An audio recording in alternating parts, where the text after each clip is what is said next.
George Galloway, thank you very much for doing this. I'm sitting in London, in the city of London right now. I'm an American. You're a citizen of the country I'm sitting in, but you're not in this country. You're in another country.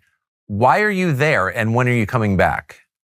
Well, it's a long and difficult story. It started last month when my good wife and I were detained but not arrested by the anti-terrorism police at Gatwick Airport in London. Now, ponder that piece of Kafkaesque framing.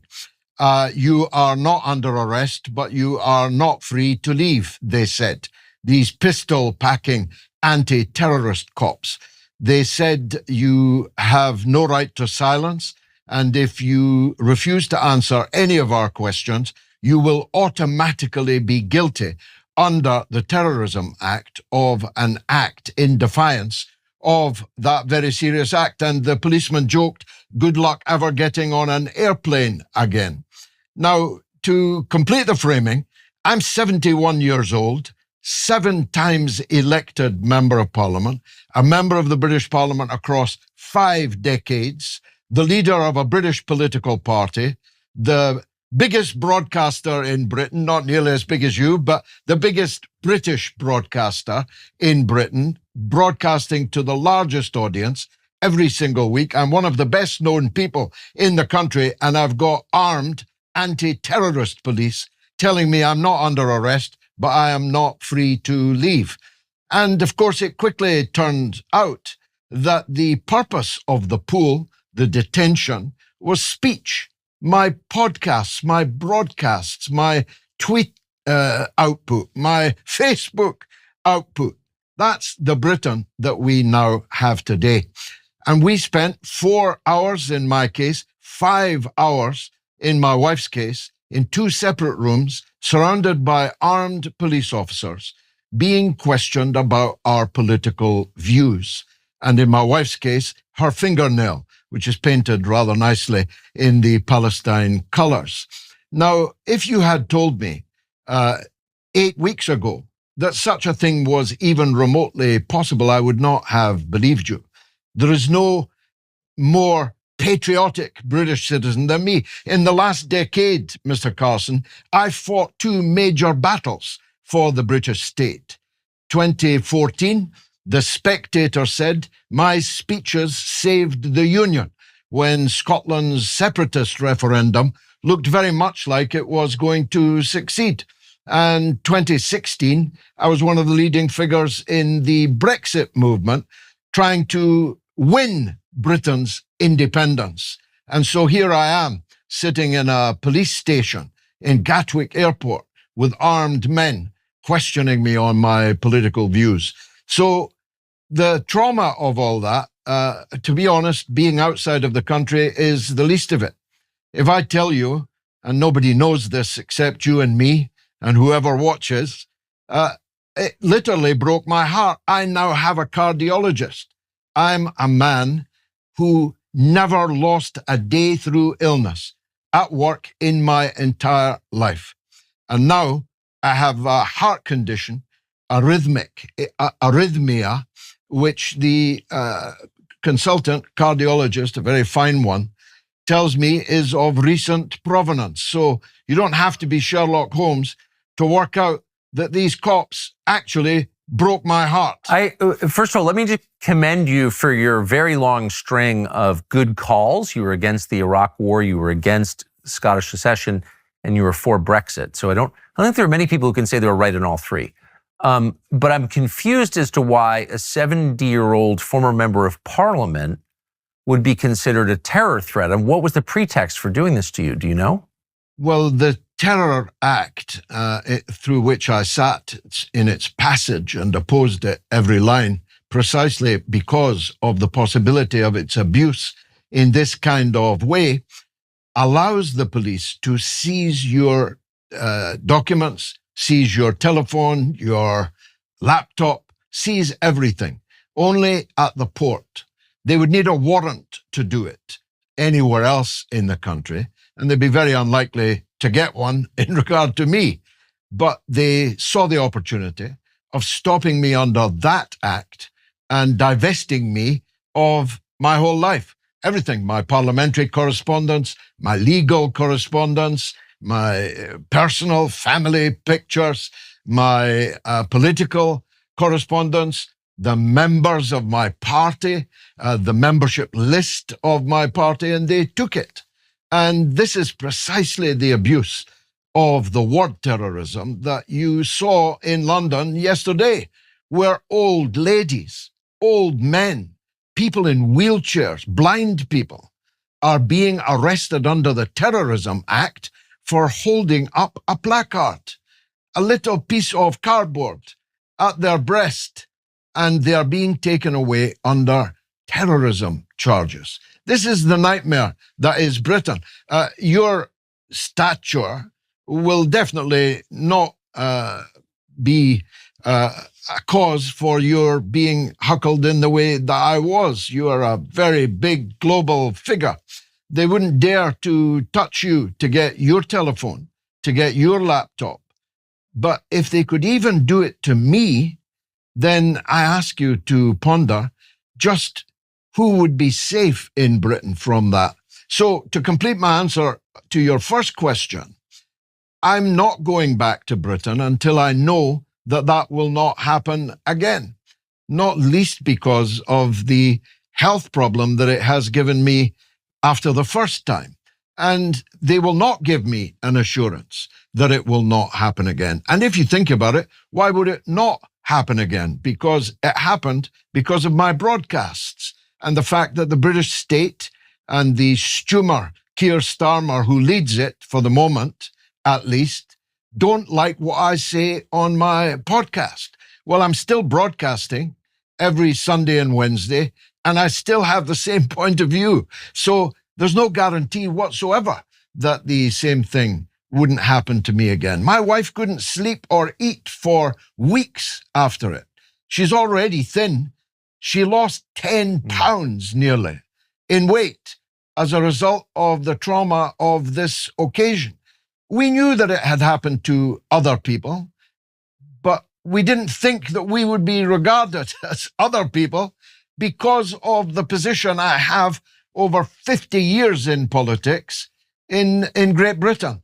But it did happen, and it could happen again. What did they accuse you of doing wrong? Had you called for armed insurrection against the Starmer government, or what was their claim?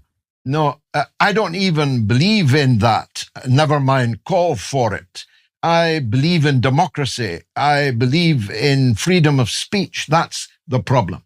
We are governed by a prime minister and a pygmy cabinet, which rubber stamps every cockamamie scheme he has to take us into war with Russia. Now, I don't want to go to war with Russia, not for Russia's sake, but for Britain's sake, for the sake of the British people whose blood and treasure would be burned, and the British people whose country might disappear into cinders and ash underneath their feet if such a war were to take place. So the proximate reason, insofar as one can glean it from 4 hours of circumlocution, is that I oppose the British government's policy towards Russia. Now, I might be right on that. I might be wrong on that. But as John Stuart Mill points out, if you deny a point of view the right to be heard, the loser is not the person with that point of view, but the rest of us, because we will not hear what might actually turn out to have been good advice. But that's not the way these social democrats, Christian Democrats, all across Europe have put the lights out on freedom of speech, lights out on democracy. They're interfering in elections. They're canceling other people's elections. They are throttling free and independent media. They are bankrolling stooge media to try and crowd it out. They are threatening the social media platforms with sanction and even closure if they don't kowtow to the prevailing orthodoxy. And I'm afraid Britain is in the vanguard of all of that. And I make this point. I'm not saying this because I hate Britain, but because I love it. It is it is an ache for me to be outside of my country all of this time. I have children there. I have a house there.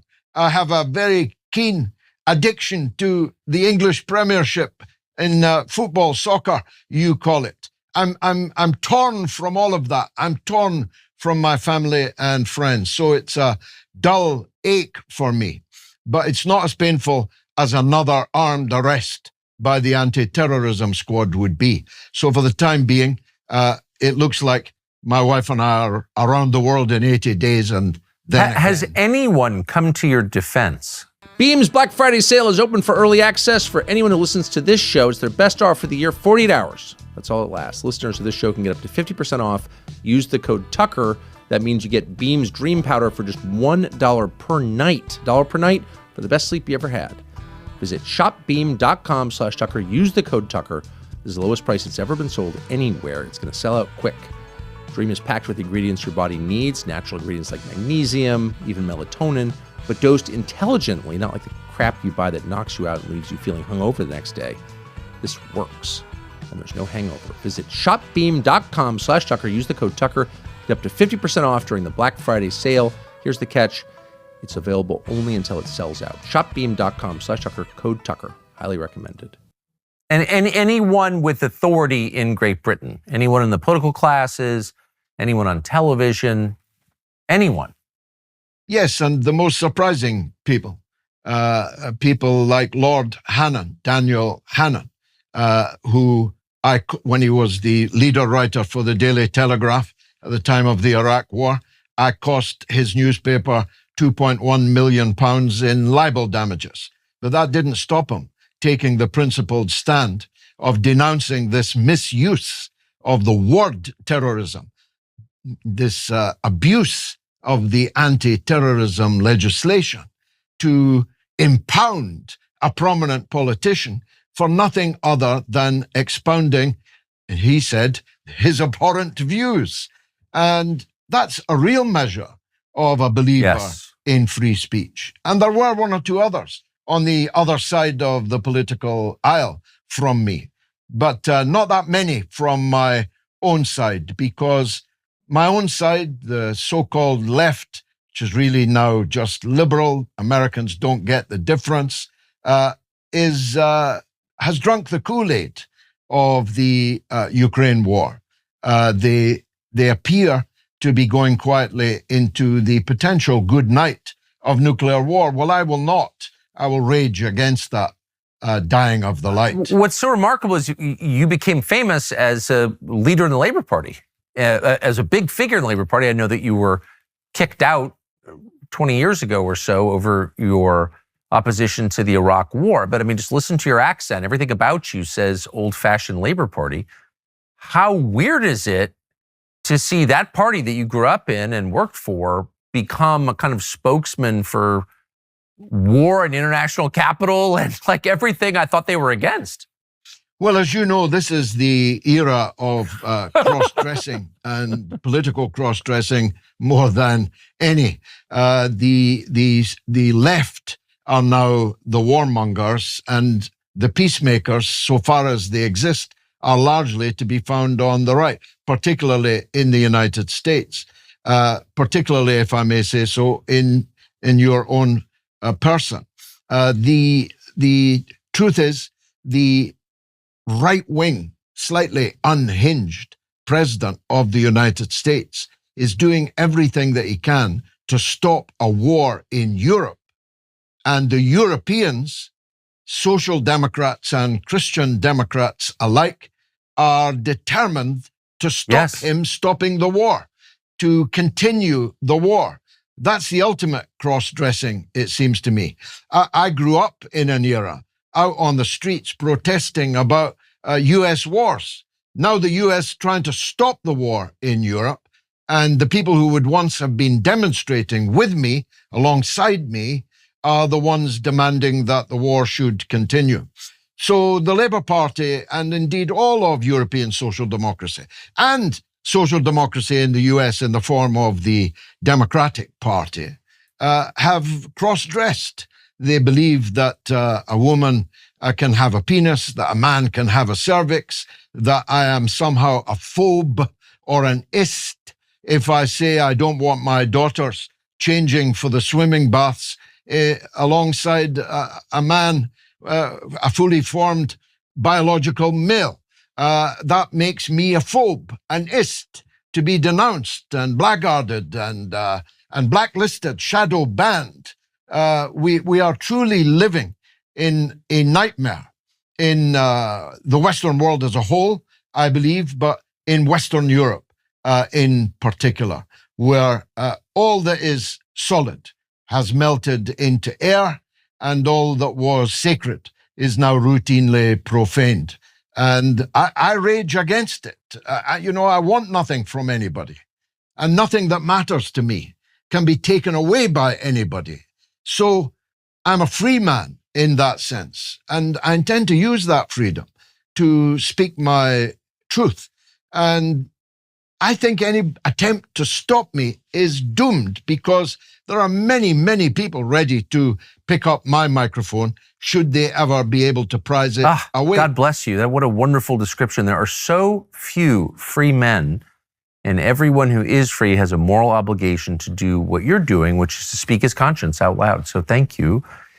I follow this as closely as an American can, but trying to be honest here, European politics is not my politics, and it's confusing, despite, however hard I've tried to understand it. And I don't fully think I comprehend why nations that are beset with systemic and very serious problems, including economic problems, that don't have meaningful standing armies, they can't prevail if they were actually to fight Russia. I mean, of course, they would lose. But why would they want to? Why are they dead set on war with Russia? Do you understand the motive? Well, there's an old First World War truism. We're here because we're here. And ultimately we'll be here to guard the graves of those that were here because they were here. It's partly that they have dug themselves, I don't want to get Shakespearean, but they are steeped in blood so far that it is a genuine question whether it's bloodier to go on or to go o'er. And they have spent so many hundreds of billions of euros, pounds, dollars of their people's money in a forlorn charge of the Light Brigade that it's fatal for them politically to admit that they were wrong, that they misused all those funds and they caused the deaths of all those people for no reason. And so it seems to me it's partly that. Don't forget, Mr. Carlson, these people are at rock bottom in public opinion approval rates. Keir Starmer's currently at 10%. 10%. Only 19% of the people actually voted for him a year ago and a bit ago in the general election. But now it's down to 10. Macron is at 11. Merz is at 18. They couldn't muster a majority if you put them all together. And so what choice do they have? It's continue to reinforce failure, to continue to throw good money after bad, to continue digging even though they know they're in a hole. So I don't know what choice they really have. The question is, bigger question for me, is why are the media, as they still describe themselves, not holding to account? You mentioned that you first knew me and didn't like me because of my stand on the Iraq war. I was on the BBC every single day in the run-up to the Iraq war, right throughout the war and for many months after. Virtually every single day. I haven't been on the BBC for 10 years. The mass media, as they still call themselves, though, the real mass media is you and exponentially less me, but the people who call themselves the mass media have entirely given up any role that they might have had to hold to account the political leaders for making decisions that are manifestly not working. An American leader said just yesterday, forgive me, I didn't know him, forgotten his name. He said about the European Union's 19 sanctions packages against Russia. He said, well, if you've tried something 19 times, you've got to admit you've failed already. And yet they are currently planning a 20th round of sanctions against Russia. And I didn't properly answer a point you made earlier. These societies, of one of which my own, are not just economically failing. They are culturally and socially disintegrating. Hatred, racial hatred, fear of immigration, large-scale immigration, collapsing birth rates, demographic time bombs. Our societies are the very definition of sick societies. So what are we doing about it? Well, we're sending uncounted and uncountable and untraceable billions to the little chiseling crook in Kiev. How often do you give a present to a loved one that deep down you know that person despises or will never use anyway? It's happened, of course. So it feels good to check the box and cross them off the list, but wouldn't you feel better if you given them something they actually loved? Yeah, Cozy Earth could be the solution for you. Anyone who gets Cozy Earth's bamboo pajamas, which are not stiff and wooden, they're actually soft and awesome. Anyone who gets those is going to be psyched. Soft, lightweight, cool to the touch, bamboo pajamas. Cozy Earth offers that rare mix of cozy and breathable, so you're always comfortable. You don't overheat. They make blankets the same way. Plush, textured, ridiculously soft, next level blankets. If you don't believe it, Cozy Earth backs its bedding and bath products with a 100-night sleep trial and 10-year warranty. For pajamas, who puts a 10-year warranty on pajamas? Not a lot of companies. Cozy Earth does. Black Friday is here early at CozyEarth.com. Use the code Tucker on top of their site-wide sale for up to 40% off for big savings before the holidays. Visit CozyEarth.com, use the code Tucker, and give gifts that people actually love. And if you get a post-purchase survey, don't forget to mention you heard about them from this show. It seems like suicide to me. Yes, it is. It's self-harm, now headed for suicide. And by the way, it's no accident that amongst the sicknesses in our society is the drive towards state-assisted suicide. Keir Starmer has spent more time in Parliament this parliamentary term piloting a scheme by which you can shuffle your old grandmother off to a pod provided by the state, give her a glass of sherry and put her in the pod and say goodnight. We in Britain have now a 42% abortion rate. Almost every other baby is aborted. And we're shuffling off granny. We have a demographic nightmare. And pornography everywhere, gambling everywhere. Everybody is sponsored by one gambling. I'm so old, my father used to have to slip a piece of paper on a street corner to a bookie's runner to put a bet on a horse race. And the runner had to literally run in case the police saw him. To a Britain where gambling, online, offline, in every high street is practically the only economy we've got. How's that for a sick society? I just wonder, I just have to pause and say everything, it's just so amazing to hear you say what you've just said. I've never heard a British politician talk about any of those things. And those are meaningful to me as someone who thinks that human beings have souls and human dignity that's the project we're engaged in. How do we improve people's lives and make them more fully human, not extinguish those lives? You're the only British politician I've ever heard say anything like that ever in 50 years of watching this country pretty carefully. Why? Why is that? Why are those issues never addressed? Well, we haven't just lost faith in this country. We deride faith. We mock it. We even criminalize it. We've had people arrested for praying the rosary outside of abortion clinics in Britain. People like me who believe in God are regarded as freaks by the liberal establishment, the liberal prevailing orthodoxy. And as Dr. Johnson said, the prevailing orthodoxy is the grimmest dictatorship of them all. And indeed it is. And anyone outside that prevailing orthodoxy is called a freak, called a phobe, called an ist, and banished and silenced. If it wasn't for social media, nobody would have heard me for 10 years. I would not have been on the mass media. By the way, in that 10 years, I've been elected and re-elected to Parliament, but they still would not have heard me.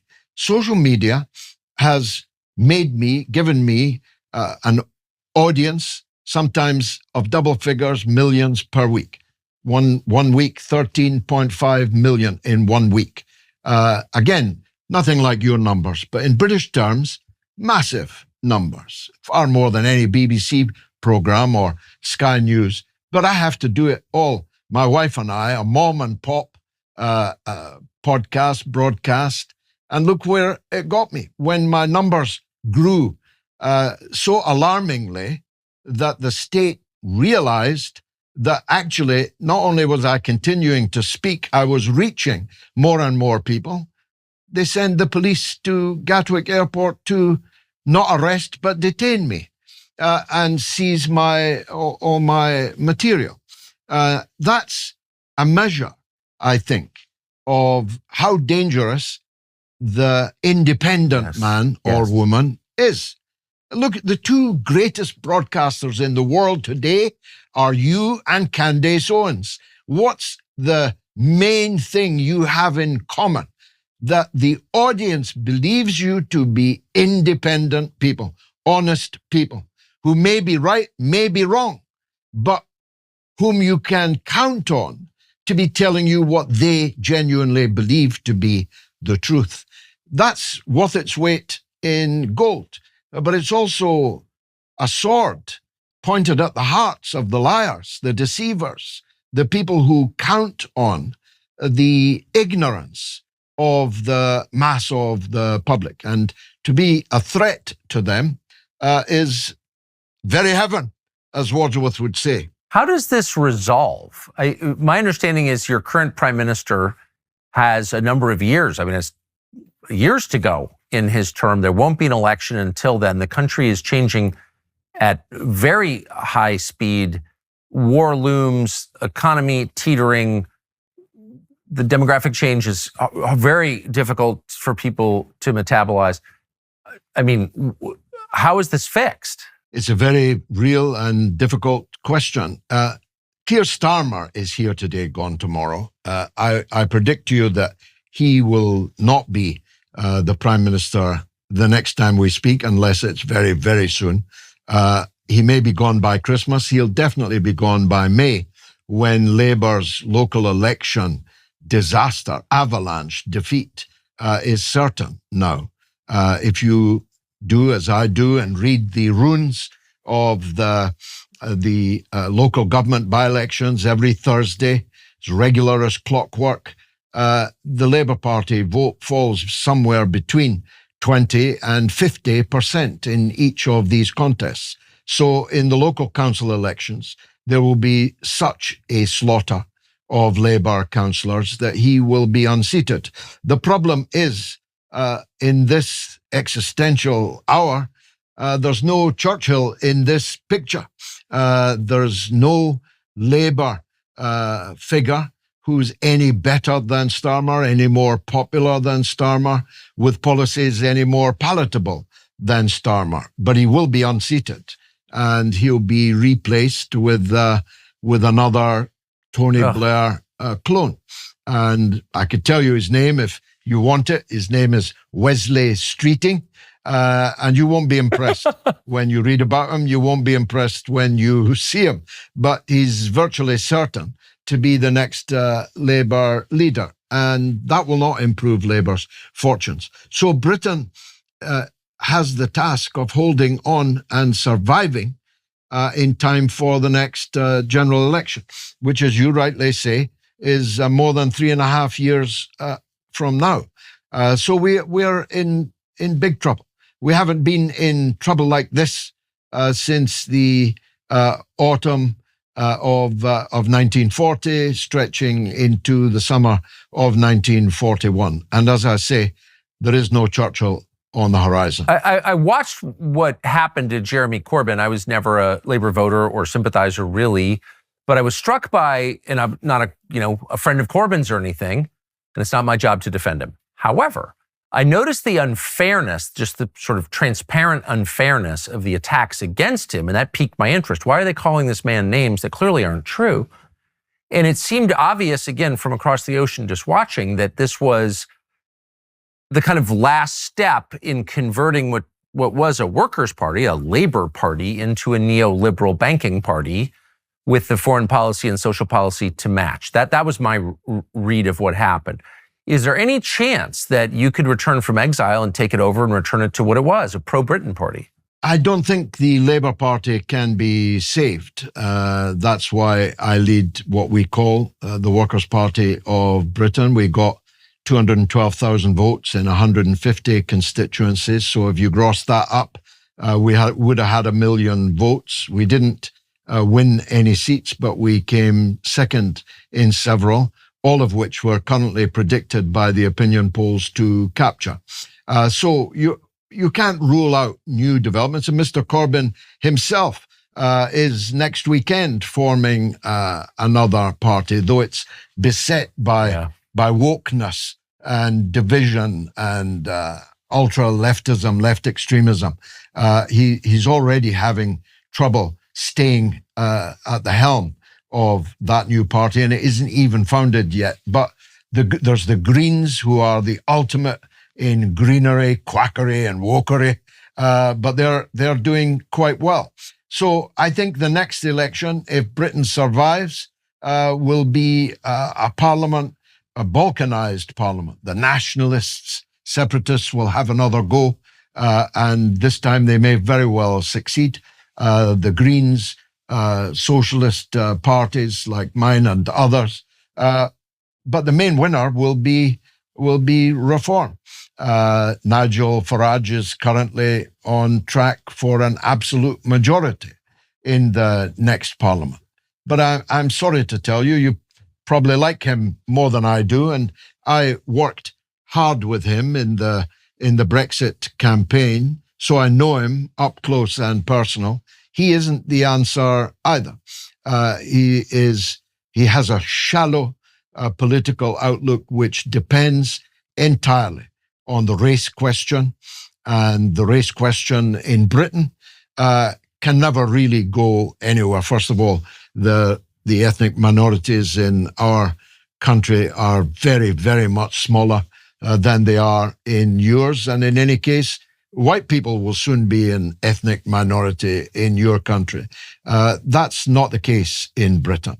Britain is an 88% white country, and that's not going to materially change. So if you try to frighten people into believing that Britain's problems are the fault of Abdul, who owns the local shop on the corner, or the fellow who you buy a piping hot curry from on a Saturday night in the high street, you're really not going to be able to solve the problems. Because if you remigrated, is the new vogue word, if you remigrated every person of colour in Britain, well, first of all, the English football team would crash out at the first round of the World Cup in the United States next year, but the economy would collapse, the health service would collapse. It's very heavily staffed by people who you count on to save your father's life when he gets carted in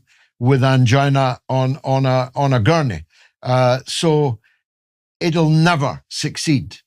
And if that's your only club in your golf bag, then you are merely setting yourself up to fail. And all of the other prescriptions that Nigel Farage has are all tired, clapped out, Thatcherite solutions, which weren't solutions then, and they definitely ain't now. So, in short, I'm saying we are in deep trouble, Tucker. We are a country in deep trouble. And there's only one consolation, that all of our European neighbors Yes. are in the same trouble. Well, since you brought up the uncomfortable race question, I just, something that I have noticed, this is different from the United States in some ways. And I've noticed that on the issues that you described, including mass migration, by the way, but particularly on questions of birth rate and the value of life, foreign wars, foreign entanglements, that a lot of the people from an American perspective we assume would be sort of not on the same side as you are. And that the most kind of hysterical pro-death forces in your country, and I hate to say this because I am Anglo